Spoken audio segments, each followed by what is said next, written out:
Master Thexera had dedicated 3 centuries to perfecting the ancient Valkyrie fighting art of Zilnash, a martial discipline that combined mental focus, energy manipulation, and combat techniques developed over millennia on a high-gravity world.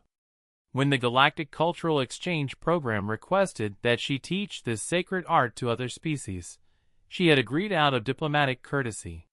She never imagined that humans would want to learn. The first human student, Jake Morrison from the Earth Defense Corps, had approached her with the respectful humility she expected from prospective students.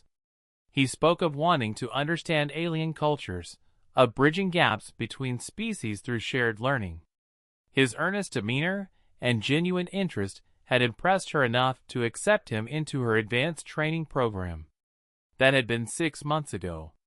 "Master Thexera," Jake said, demonstrating the 7th form of Zilnash with movements that flowed like liquid metal. "I've been thinking about the energy channeling techniques." Master Thexera observed his form with growing unease. In 6 months, Jake had progressed through training levels that typically took Valkyrie students decades to achieve. His understanding of the philosophical principles was adequate, but his physical application of the techniques was disturbing. "Your form is acceptable," she said carefully. "What concerns you about the energy work?" "Well," Jake replied, settling into the meditative stance, "the traditional approach channels internal energy through the 17 primary meridians, right? But humans have different physiology. I've been experimenting with adapting the techniques to our nervous system." Master Thexera's 4 optical organs focused sharply. "Experimenting?" Jake demonstrated what he called his modified version of the 5th form. The movement was identical to traditional Zilnash, but something was fundamentally wrong. Where Valkyrie practitioners channeled energy to enhance strength and focus, Jake's adaptation seemed to be channeling something else entirely. The training dummy he struck didn't just break, it disintegrated. "Fascinating, right?" Jake continued enthusiastically. "Human neural pathways are more chaotic than Valkyrie patterns, but they're also more explosive? I can't maintain the sustained energy flow you guys achieve, but I can create these incredible burst effects." Master Thexera stared at the pile of atomic dust that had once been a training dummy rated to withstand starship weapons. "Jake, that dummy was constructed from reinforced titanium." "Yeah, that's the interesting part. The energy conversion seems to be exponentially more efficient in human physiology, though I can only do it a few times before I need to rest." Before Master Thexera could respond, her communication system activated. Dr. Yilneth, the Cultural Exchange Program's medical coordinator, appeared on the holographic display with an expression of barely controlled panic. "Master Thexera, we have a problem. The other human students you've been training, they're demonstrating abilities that violate several fundamental laws of physics." "Other students?" Master Thexera turned to Jake with dawning horror. "You've been teaching Zilnash to other humans?" "Well, sure," Jake replied.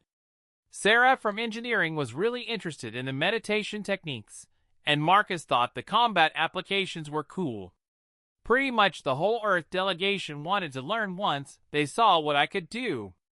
The holographic display updated to show security footage from around the station.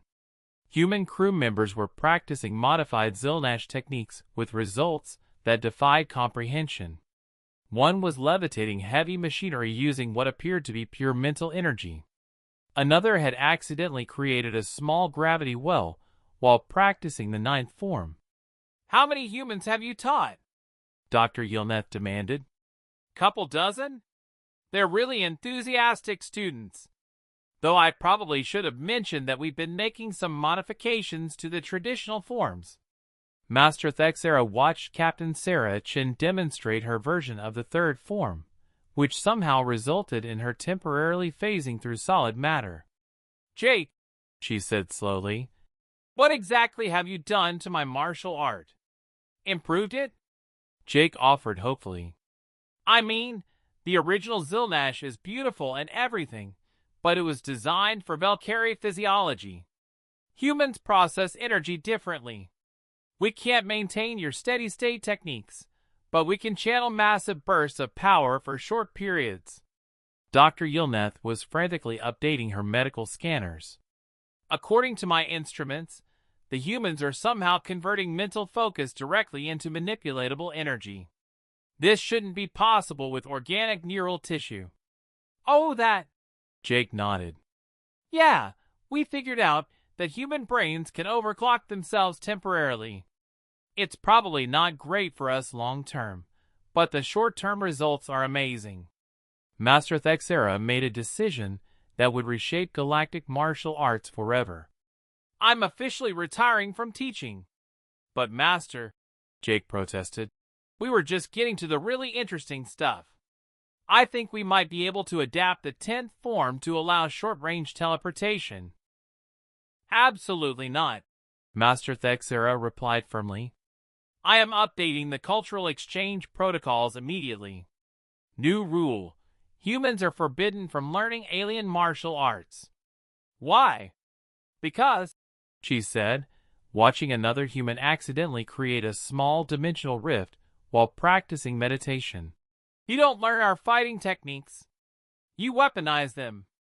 The Galactic Council would later establish the Human Adaptation Restriction Treaty, prohibiting the teaching of any alien combat disciplines to humans without extensive safety protocols and reality stability assessments.